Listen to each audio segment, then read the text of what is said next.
ముందుగా మేషరాశి. మేషరాశి వారికి ఈ వారం బాగుంది. నలుగురిలో మీ హోదా పెరుగుతుంది. ఇతరుల విషయాల జోలికి పోరు. అలాగే ఇతరులను మితిమీరిన మీ విషయంలో జోక్యం చేసుకోకుండా జాగ్రత్తలు పాటిస్తారు. మాట మీద నిలబడే వ్యక్తిగా పేరు సంపాదిస్తారు. ప్రతి అడుగును భవిష్యత్తును దృష్టిలో ఉంచుకొని జాగ్రత్తగా అడుగులు వేస్తారు. ప్రతి విషయాన్ని అనేకమైన కోణాల్లో చూస్తారు. అభివృద్ధి చెందుతున్న కాలానికి అనుగుణంగా వేగంగా పరుగులు తీయలేకపోతున్నామని భావిస్తారు. అభివృద్ధి కోసం ఇంకా ముందుకు సాగాలని ప్రయత్నించండి. సంతాన విద్యా విషయాలపైన కూడా దృష్టిని సారిస్తారు. వ్యక్తిగత ఆరోగ్యం మెరుగ్గా ఉంటుంది. సొంత నిర్ణయాల కన్నా మిత్రుల సలహాలు సూచనలు ఎక్కువగా పాటిస్తారు. అందువలన తెలియని కొత్త విషయాలకు ఈ వారం తెలుసుకునే అవకాశం లభిస్తుంది.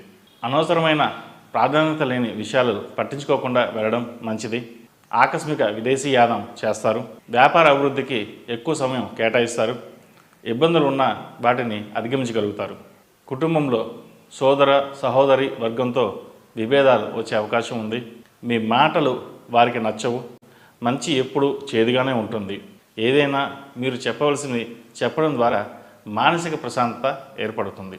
ఉద్యోగస్తులకు ఉద్యోగపరంగా స్వల్ప ఒడిదొడుకులు వస్తాయి. అయితే ఇవి తాత్కాలిక మాత్రమే. దీనిని మీరు ఎక్కువ ఆందోళన చెందడం అవసరం లేదు.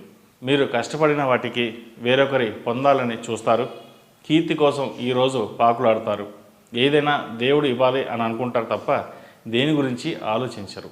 విద్యార్థులకు మంచి కాలం అని చెప్పవచ్చు. అందరూ మనవాళ్ళని నమ్మకండి. ప్రతిరోజు మేధా దక్షిణమూర్తి స్తోత్రం చదువుకోవడం మంచిది.